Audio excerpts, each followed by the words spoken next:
Adam Rose and the Exotic Express then came out with Kathy Lee Gifford and Hoda Kotb from the Today Show. This may have been the single most pointless segment in the history of Monday Night Raw. They sat in chairs in the middle of the ring. They got booed out of the building. Hoda danced. And for those of you asking me what the fuck is a Hoda, I still have no idea. They drank some wine, smashed some wine bottles, and fell backwards into all the rosebuds. That's it. That's literally all that they did. And it was pointed out to me this week, I saw an item online that somebody linked me to. Kathy Lee, in her autobiography 20 years ago, so we're going back a ways here, but 20 years ago in her autobiography, once referred to Ravishing Rick Rude and the Bushwhackers, both of whom had been on their show. Again, it used to be the Regis and Kathy Lee show for God knows how many years. Poor Regis. They were on the air together. And Regis was a huge wrestling fan. Huge wrestling fan. So he would have them on all the time. I mean, you could find videos on YouTube. He had The Undertaker and Paul Bearer in character were on the show once. Yokozuna was on there either with Fuji or Jim Cornette. I can't remember. Just a ton of wrestlers he would have on the show. And so in the book, she referred to them as smelly and disgusting, and went as far as to say that Rick Rude's appearance on their show marked a low point in class for the show.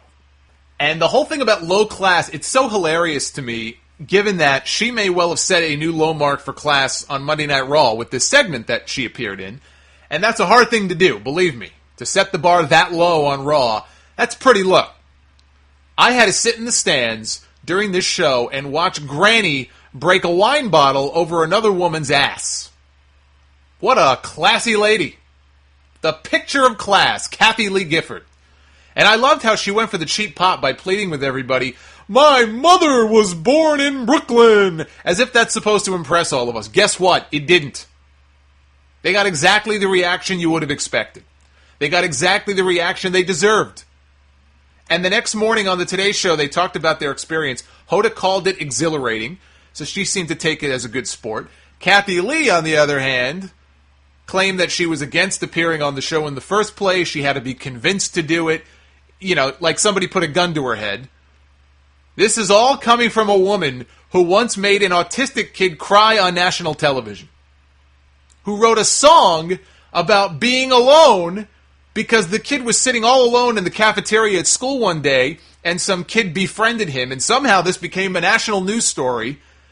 And then she brings her Broadway singer friend on the Today Show to sing the song that she has written for this kid in front of the kid, who, if you watch the video, and it pisses me off now just thinking about it, let alone the first time I saw this a couple of years ago, this poor kid is so embarrassed and so shy, he's sitting on the couch with all these other people, wants to be anywhere but there. And this woman, she brings out this Broadway singer to sing the song that Kathy Lee has written about this kid, to sing it in front of him. And this kid is crying through the entire thing. And then when it's over, Kathy Lee, she's sitting there and she goes, "Oh, hey, buddy, I saw that you had tears in your eyes. Did you like your song?" And the poor kid goes, "Yeah, that was a little too sad." But he doesn't say it jokingly like he meant it.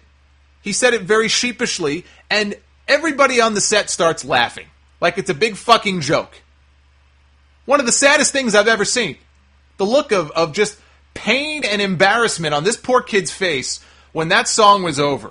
A song that was titled All Alone. Now, it's bad enough the song sucked. I mean, seriously, one of the worst things you could do to a child like that was more, she was more concerned about what people thought of her fucking song than what she was doing to the kid. There's a lot of dumb shit this woman has said over the years that should have earned her a lifetime ban from television. She interviewed Martin Short once on TV and asked him how things are going with his wife, not realizing that his wife had died years earlier from ovarian cancer. How does something like that even happen?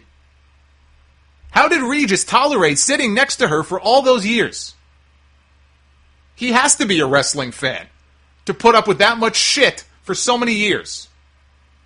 She's a miserable pig of a person, and WWE ought to do a better job of screening these people before they put them on their show.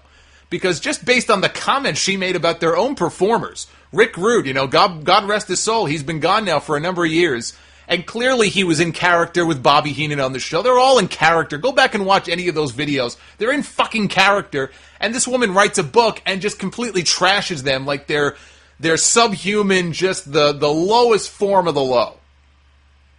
So all these years later, they invite her on the show. They give her publicity. They enable her. She's got no business being on TV. Why is she employed? Why does she have a job? That's what I want to know. She never should have been on the show in the first place. This show, this segment was an abomination.